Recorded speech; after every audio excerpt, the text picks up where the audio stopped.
to become the champions they are. This tonight is brought to you by Hookshot Media Productions. Once again, they've always been there by our side to bring us great content and good live streaming. Now, tonight, my guest, Selena Caesar Chavans. Everybody knows who this woman is. A dynamic woman who's, I'm so proud, I'm so happy to be interviewing her tonight. And, you know, make sure everybody go out and grab a copy of her book. It entitles, Can You Hear Me Now? Let's welcome to the stage, and I'll bring her in. Selena, how are you? I'm so good, Ched. How are you? Hi to all your viewers. Fantastic. I'm so happy to have you tonight. So happy to have you on. Oh, thank you. I don't even know where to start. Once I started reading the book, and there's so many things that were familiar to me, and then watching your journey as you went through this whole thing over the last few years, and came out on top, as in my estimation. And then once I read the book and found, man, you just went all out. You were completely bare in that book, and I so appreciated it. It took so much courage to be able to do what you did and stand up to the institution and really come out the other end. So let me start by, I want to start from something in the book that you talked about.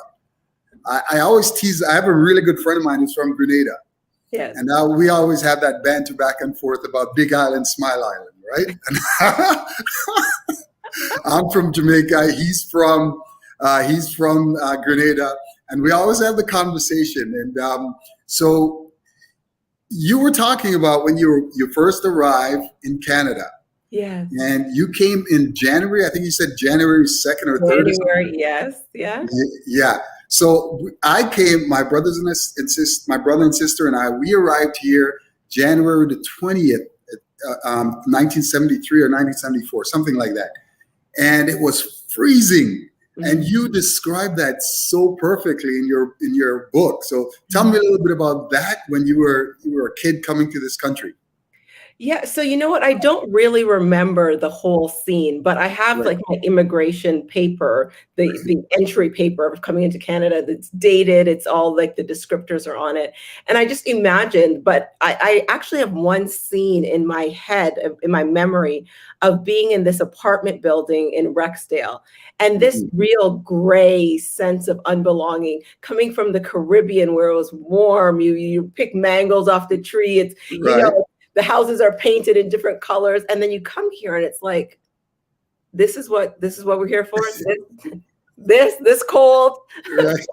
And it's not just the cold in terms of temperature. It's cold in terms of like the concrete, the lack of imagination that is required to build like, something like a Caribbean here in Canada. Very, very difficult outside of the East Coast. Absolutely. I know exactly what you're talking about. We came and I was a young boy as well. And I remember, just the car moving and then the flashing lights that we didn't see a lot, all the street lights, and then getting here and that bitter cold that tore into your skin. And I was just like, oh my God, what did we do? And then, why did we do this? Make better choices, right? Yeah. I have that conversation with my mom all the time, and then she says, "Well, you're grown; you can go back." So she always says that. So let's talk a little bit about you talk about Mrs. Caesar, your grandma that ruled with a heavy hand. Tell me a little bit about her and how that kind of helped to mold who you became. So Mrs. Caesar, my grandmother, and Mrs. Caesar, my mother, two separate people. But let's talk about Mrs. Caesar, my grandmother first, right? Yes. Yeah. Mrs. Caesar, my grandmother, she wasn't like that soft and squishy grandma. She was the matriarch of the family. Right. She ruled. If she loved you, you didn't quite know it, but if she didn't like you, you knew it very well, and you didn't want to be on that side, right? And I called her Mrs. Caesar in my older years, just because she exemplified that sort of respect that, you don't just, grandma, come on, you can't be calling her some soft name like that. Mrs. Caesar, she was the staunch entrepreneur. She was the one whose tongue was like acid. She was the woman that I knew for sure that if I could take some parts of who she was in my adulthood, that nobody could push me around, because I Right. didn't see nobody pushing her around. And I mean, from like a Grenadian woman who was able to build like her own little mini empire was formidable. And I love to see it. She was amazing. That's fantastic. So Mhm. then, so then you come to Canada, and then you navigate your way through. You're going to high school, Yes. and you had some incidents in high school, which brought me I to was a bad John, you know. I was yeah, I was not easy. No. right, yeah. Well, you remind me a little bit of my sister, so she kind of went through. She used to protect me in school. Well, my parents used to say, so I say that I dedicated the book to my mom. My mom was the other Miss Caesar who like Right. was really the iron that sharpened me. So if you think that, I'm this, sort of bossy, person who is total brash and just stands unapologetically and unafraid, that is my mother's fault. Because my mother ruled with an iron fist. And, I say in the book that I feared her while she feared for me. And Right. treated me the way in which she knew the world eventually would. So when I'm able to stand up to a prime minister or to a bully, or to stand unequivocally and with unwavering strength for my values, my principles, the things that I want, the things that I'm advocating for, it's Right. because she sharpened that in me. She made me sort of that initial part of that foundation of resilience came Right. from a strong woman who created a stronger woman. Well, I could imagine why you would fear her, because I know I feared my mom when growing up in school and going through that system. And you alluded to that about how it affected you when you later on had marks and you had to change your marks because the whooping that you would get, you just couldn't handle it. Boy, look, let me tell you something. It wasn't even about that I couldn't handle it, right? Because you would think that I would behave myself if I Right. was afraid of the licks. It wasn't so much the licks. It was the idea that it was the only real thing that was giving me this, being the apple of my mother's eye, was bringing home the marks. And I couldn't risk losing that favor to the point where it could have ruined my entire life. Like my whole university outlook on my undergrad experience was ruined because I kept wanting to be in this favor instead of just saying, I'm struggling, I'm in trouble, I need your help. That was very difficult for me to do because I feared her so much, right? And it was a challenge. So how do you reconcile that? When is it that you realize that that could have been the bane of your existence? What came to you and say, you know what? It's that fear, and it's that that pressure to always do good that's caused me to kind of hide and to not be truthful. Right. So, it's interesting because as I was writing the book, so maybe a few years ago, I had this conversation with my mother. I said, look, our relationship is full of tension. We don't really get along. We look exactly alike, first of all. We don't get along. Really? And that's okay. That's okay. If we don't get along, let's just be honoring the truth of the fact that we don't get along. And let's exist. If it gets better, it gets better. If it doesn't, we tried. Yeah. And it wasn't until I got into politics, literally going through the painful moments of politics, that I really started to think, oh my goodness, she has actually prepared me for this. Right. I was able to reconcile that she wasn't, punching me for the sake of hurting me. Yeah. She was grinding on me to sharpen me for that moment, for being in there. And it was that click, that realization, oh my goodness, this was her saying, I love you. I want you to do well. I don't know how to protect you in this big, cold country except to make you fierce. The only way I could protect you is to make you strong. The only way I can protect you is to sharpen you so much, right, my iron, that you become sharper iron. And to that, that That is the Miss Caesar right there. If you think I'm bad, you ain't seen nothing yet. Well, no, I just love the way that you were able to, one of the things that I'm pretty passionate about is capturing our history and because oftentimes we have people that existed in our lives. That's when it really resonated with me that your Mrs. Caesar, your grandmother, when you captured her, that I had this vision of who she was. So oftentimes people have no idea, people that come into our lives that are important in our lives, they kind of come and they leave, and we don't capture the essence of who they were. And you were able to do that. So that to me, I wish I had done that with my grandmother. And maybe there's still time so I can capture who that woman is. And I thank you for that because it inspired me. So now you go out, you take on this big beast of politics, right? You ventured through a tough childhood, a difficult teenage years, find your way, navigated through university. There was some fun times in there too. I mean, I was having fun listening to. Let me tell you, I lived my life. Yeah, that's for sure. So then you take on this big beast of Parliament that just wasn't inclusive, that didn't have you, and there were promises made to you that this is how we're going to do things different. Now, how did you first navigate your way to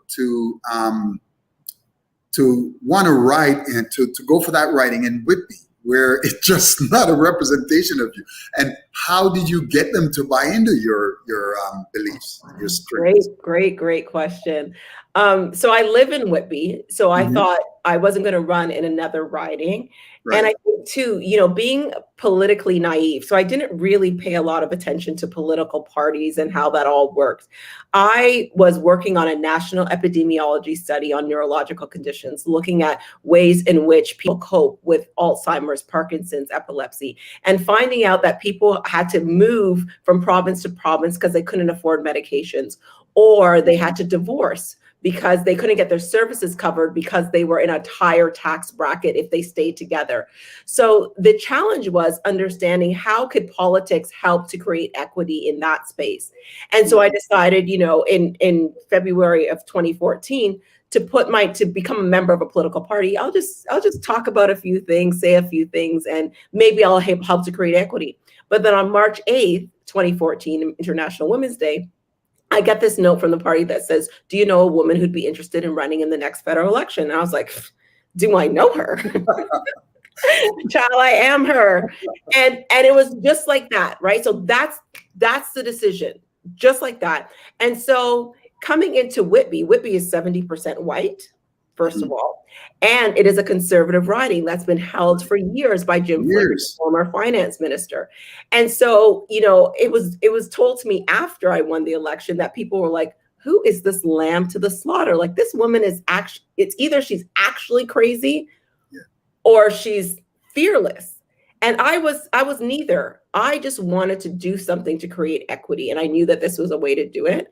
And so on the doorstep, I wasn't trying to convince anybody of a liberal platform or what is best or what is worth. I was just being myself, just going to the doorstep, talking about my business background, talking about my research acumen, talking about the fact that I was going to be a part of this machine, which I thought was going to be bold, transformative, government done differently, and that I'd be able to maintain that authenticity because they were looking for adding women change politics and diversity is our strength. It was like, this is perfect. I will be able to be there and be your voice while also maintaining my authentic self. Right. And which may not have happened.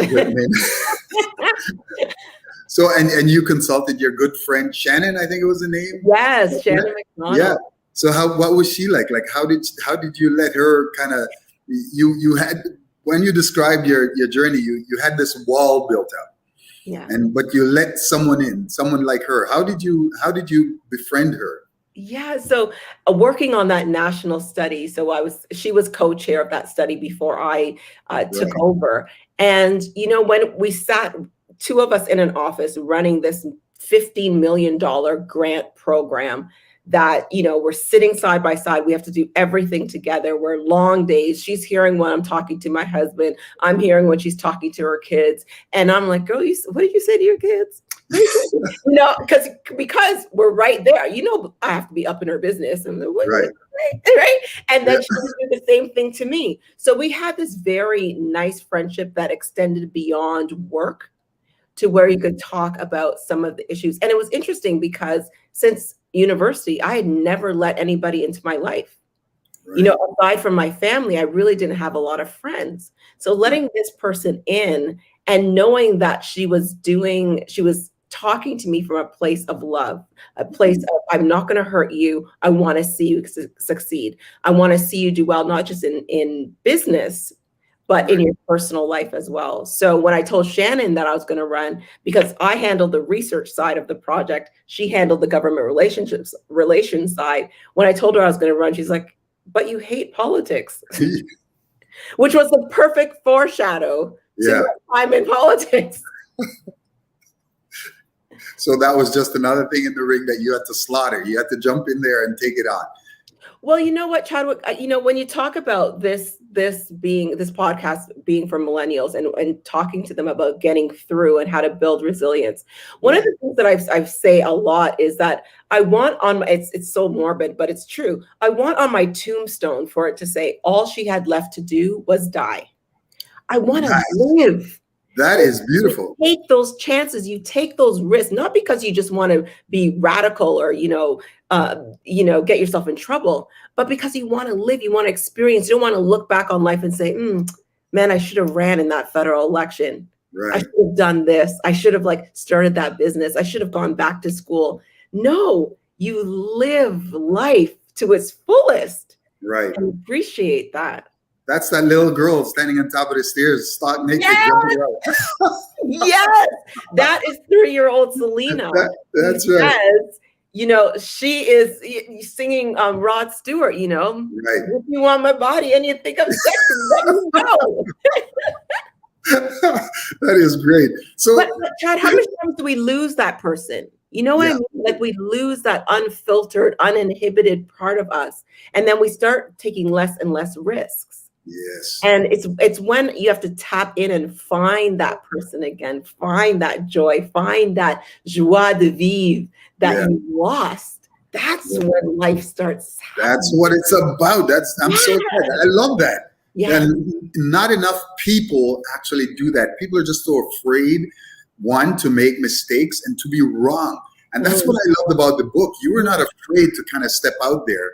I'm not going to talk about the tweeting war that you had with Maxims, because, I just thought that you were able to speak your truth and stand in it. And there's something that you said. I looked at one of the interviews that you had, and you said it's about breaking those glass ceilings. Now, anybody can break a glass ceiling, but standing in the pain of it to get through is what really impacts. That's when you make an impact. Yes.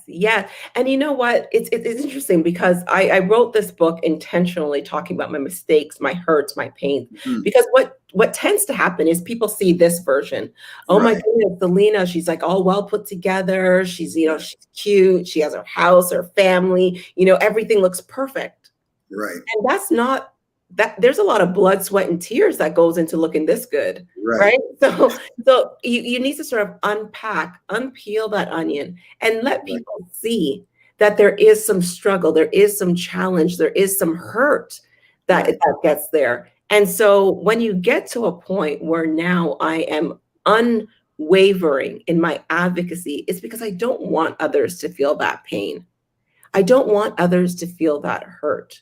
And so I always say, I don't advocate for the repeal of mandatory minimums because I plan on going to jail. Right. I advocate for the repeal of mandatory minimums because it hurts people. And I don't want them to feel that. Fantastic. Yeah, that's great. Now, I know I'm going to get to some of these questions because I know there's some people that want to talk about the political side of your life, right? I was getting angry listening to some of it. There are times that I had to hold myself back and say, geez, what? And I'm sure once you walked in there, and the way that these junior staffers were kind of speaking to you, and the way that they omitted you from meetings and those kind of things,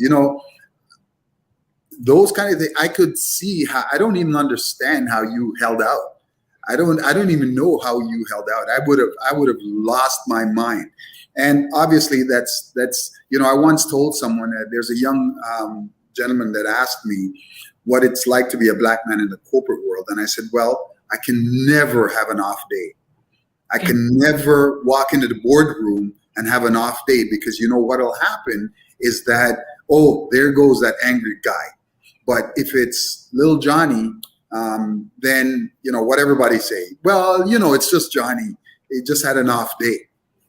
So I can totally understand what you were going through. Now, there is a time where the first time that you wrote the resignation letter, and you left. You're on the train and you're going home. Tell me a little bit about that, and how that how you came back from that. Yeah, if I could back up a little bit, Ched. Okay, sure. I actually, my first meeting with the Prime Minister, the first time I ever walked into Parliament was to meet with the Prime Minister in my life, right? So I walk in and I meet with the Prime Minister in December of 2015. I'm appointed as his parliamentary secretary. I sit down, we do a little bit of small talk, and then I go, let me tell you something. And Ched, when a Black woman says, let me tell you something, yeah, good is happening after that, right? Like she's being very serious. So I said, let me tell you something. If you have appointed me as your parliamentary secretary to fill any gender or racial gaps that you have in your cabinet, I'm not interested.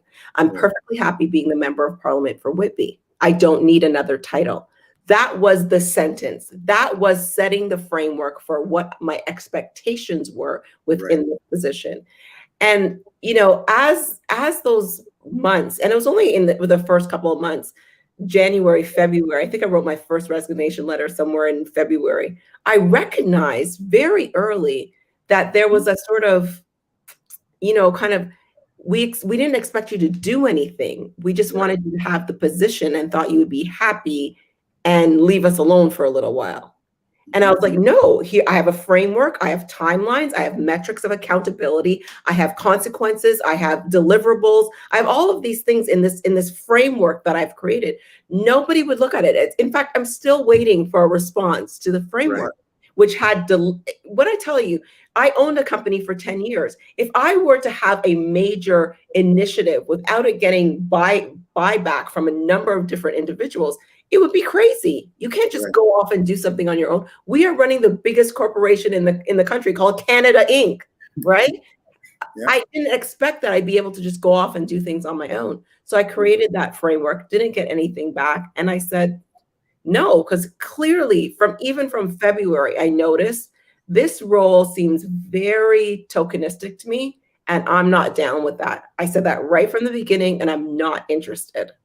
And coming back from that, again, it was like chapter 10 of the book, I wanted to tear it out. To be honest, I'm embarrassed by it, because even though I saw what was happening, I felt it. I knew that I was being tokenized in that role. I still made excuses.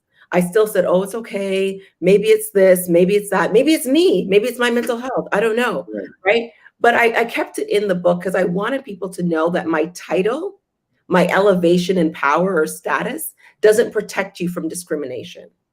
It doesn't protect you from hurt, from supremacy, from white supremacy, from misogyny. It doesn't do that. And so I wanted to keep it in the book because I wanted people to understand that even with the power and privilege that people thought I had, it didn't protect. It didn't offer any protection. So that was back in 2018, correct? That was track 2016. 2016. Yeah. So with all that's happened in 2020, it must make you look like a visionary. Child, because they didn't want to address it. It's not there. There's no such thing as systemic racism, right? Yeah. You know what? It's looking back. So, when people say to me things like, you left the table, you're no longer there, and they're disappointed. You could always tell when people are disappointed when you leave. Yeah.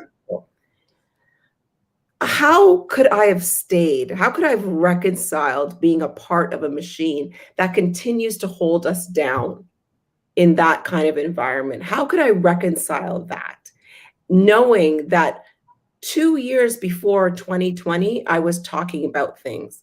And Right. if we had the leadership capacity as a Mhm. as a government, we would have been talking about this since 2018 Right. and not waiting to follow fashion in 2020.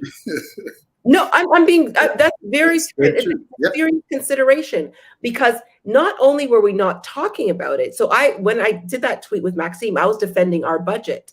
So not Mhm. only were they not protecting me, they Yeah. weren't protecting the investments that they made in their own budget.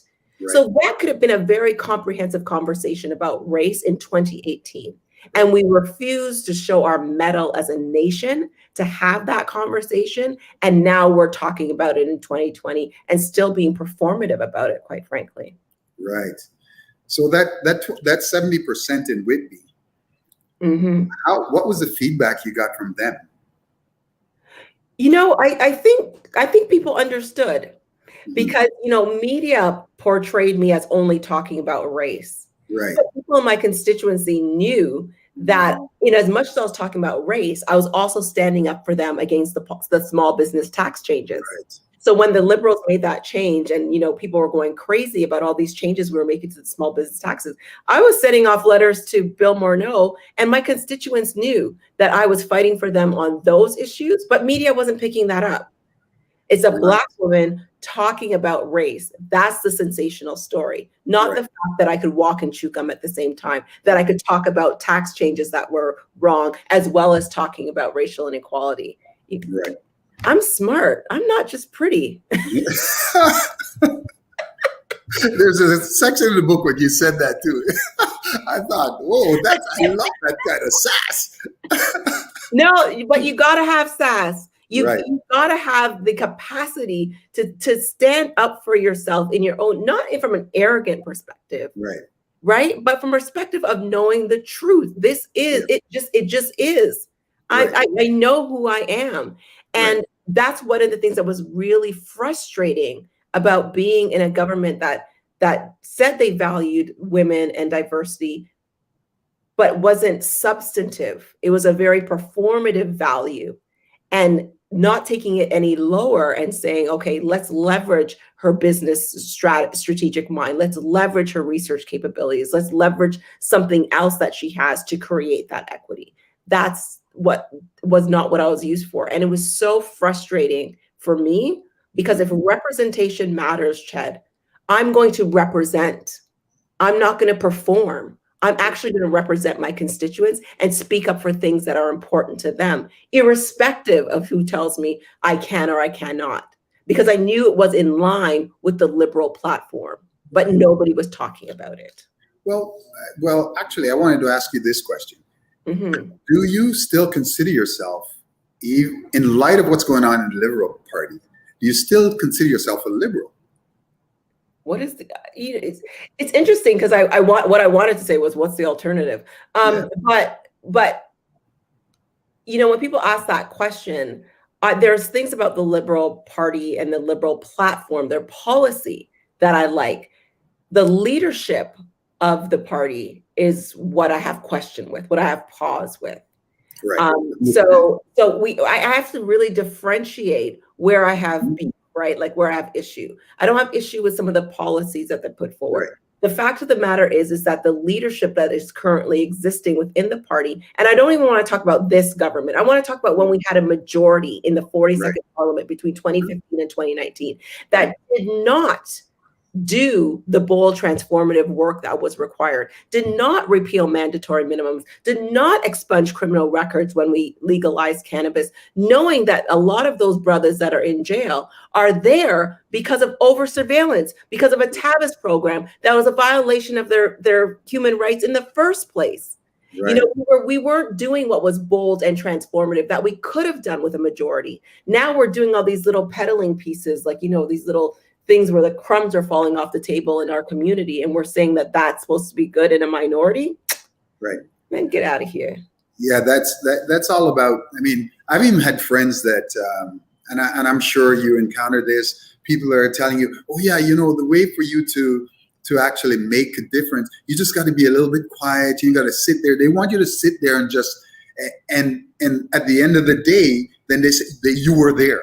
Now, what's the point in being there if you're not going to disturb some changes? Yeah. Exactly. What is the point of being there if you're not going to make things better? And I found that, when I was talking about mental health, yeah, sure, we could tolerate that because that's for everybody. Right. But when I started talking about racial issues and equity, it was more like, is she talking? And I often say, to people that say to me, you were at the table and you left, and you can make those decisions when you're at the table.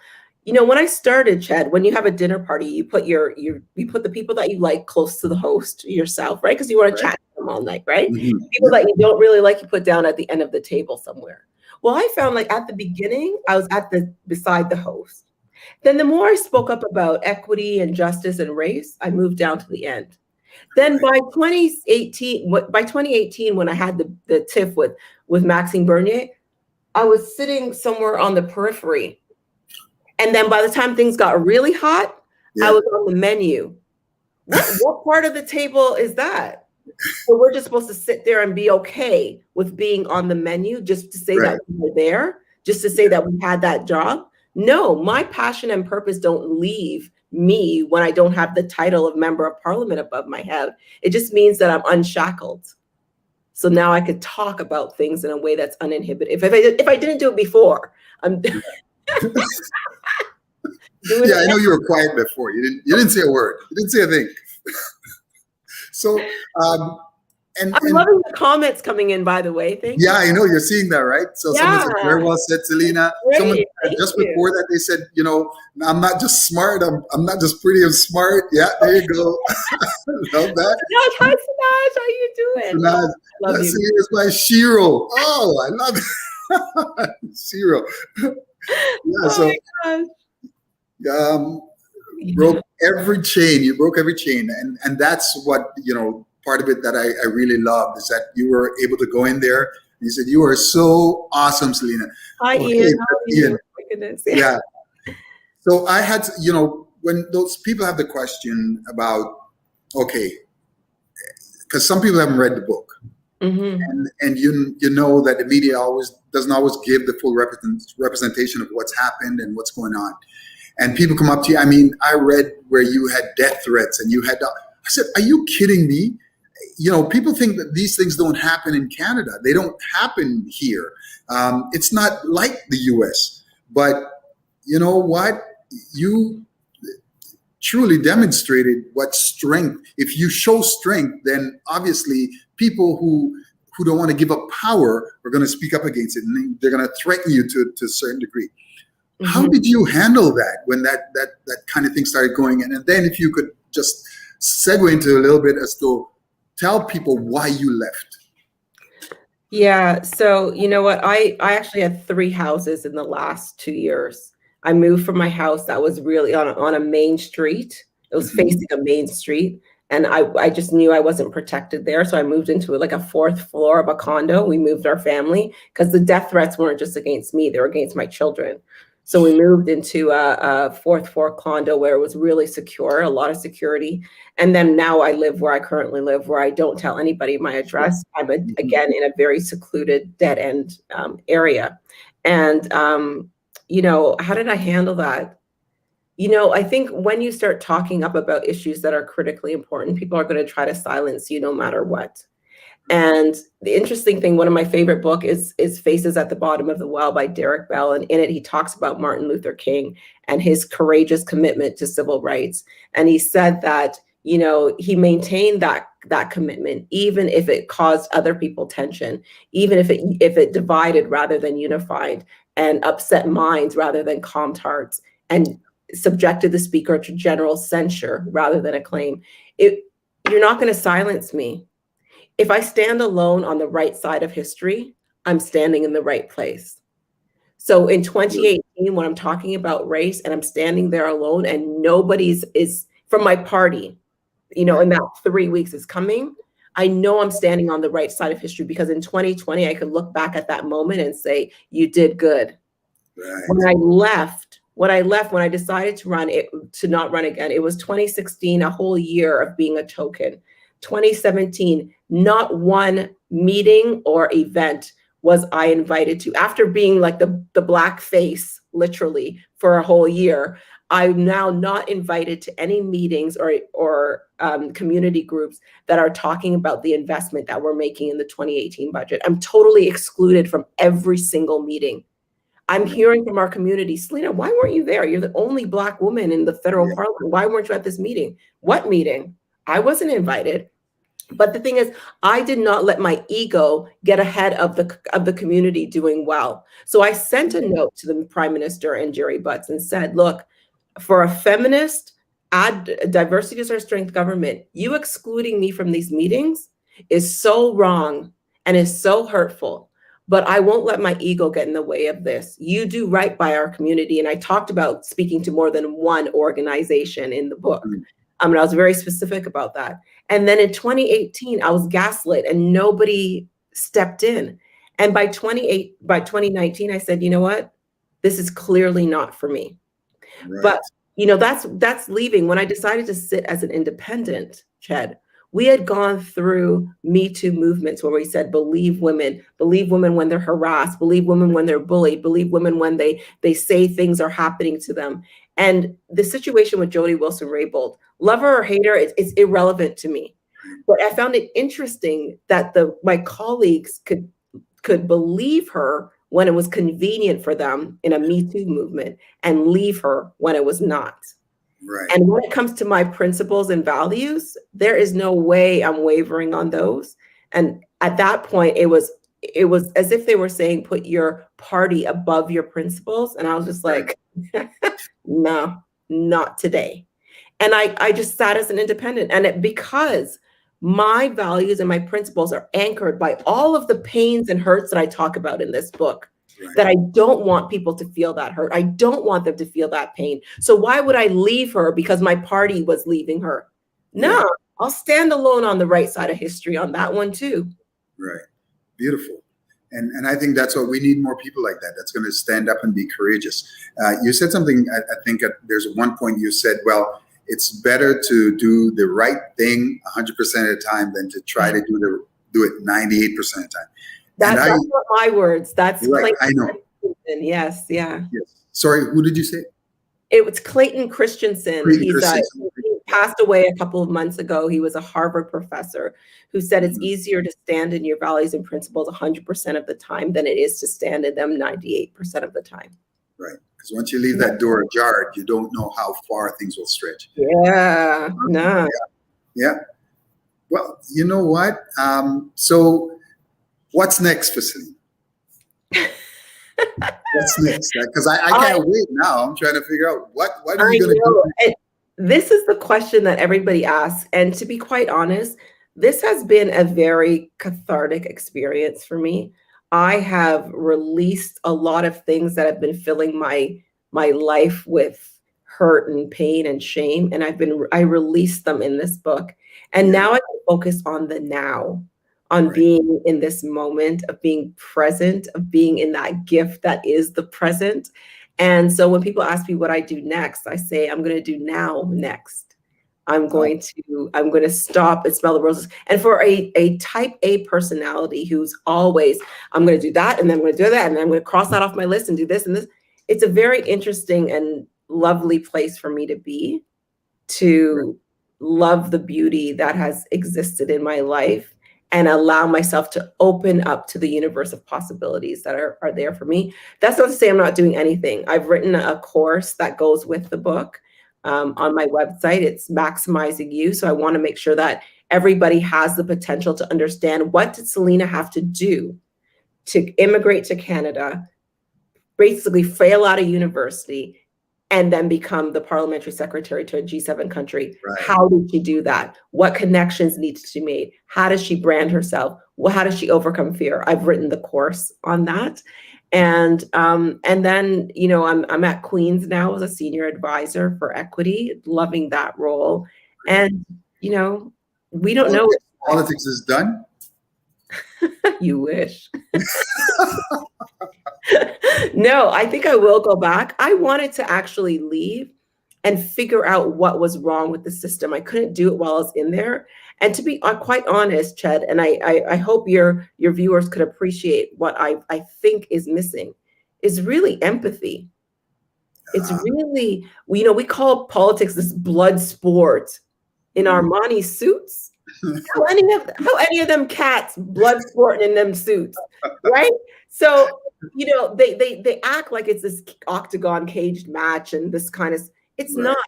It's a place where we put together policy and legislation that are supposed to help millions of people. And if we do not have the empathy to do that in that place, what do you think is going to happen when the tentacles of that place hit healthcare or justice or education or anywhere else? We are going to continue to be disenfranchised. And so empathy needs to happen. And I'm actually going to be changing my thesis for my doctoral studies to focus on the impact of empathy and leadership. Marie, did you see Marie Clark Walker said, Yeah. both in politics and labor? Yeah. I hear, yes, for sure. Yeah. Like there just needs to be a degree of humanity that is brought back to some of these spaces. I mean, to Marie's point, we are living in a pandemic where racial inequality is so clear that we could see that people of color are being disproportionately impacted. Right. And we're still not doing what is required. Living wage for people, sick benefits, access to daycare. We're still half-stepping on these issues. It's frustrating. Right. I can imagine how frustrating it is. So definitely going back. Oh, that's great. I'm glad. I know everyone's going to want to hear that. I have so many more questions, but I know you have to run. I thank you so much for joining me tonight. And what do you have to say to all these people that are watching you right now? These people that are looking for that. I was going to ask you, how did you learn that leadership? Or did it just some kind of appear to you one day and say, look, here's who I'm meant to be? You know what? It's a process. It's a process of discovering who you are. It's a process of authenticity. It's a process of understanding leadership. And so it's a continuous iterative process. And that's where I am right now. That's why I want to study that empathy piece to really understand how those connections are made through that. But honestly, people could follow me on all of my social medias at I am Selena CC. The book is available everywhere and on my website, selenacc.ca/book. But I just want to say thank you to everyone who has supported. We're going to get that up. Yeah, we're going to get that up. Can I have the producer get that up on your social media handle? Say it again. Can you repeat it? At I am Selena CC is all my social media handles at IAMCELINACC on all my handles. Okay, she'll get it up in a second. We'll have it there.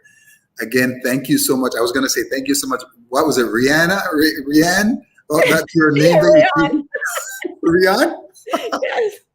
Thank you so much for having me. I really. Oh, it was my pleasure. I know you have to run, so thank you again. Thank you so much for joining me tonight, and I hope we can have you back sometime soon. Maybe it's going to be for the movie. Yes. I'll see where I could cast you, Ched. Okay. Thank you. Bye, everyone. Thank you. Okay.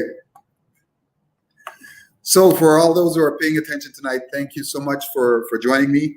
Selena was a great guest. I loved having her on the show. She was able to kind of show what kind of courage it takes to not only be in politics, but to stand in your truth.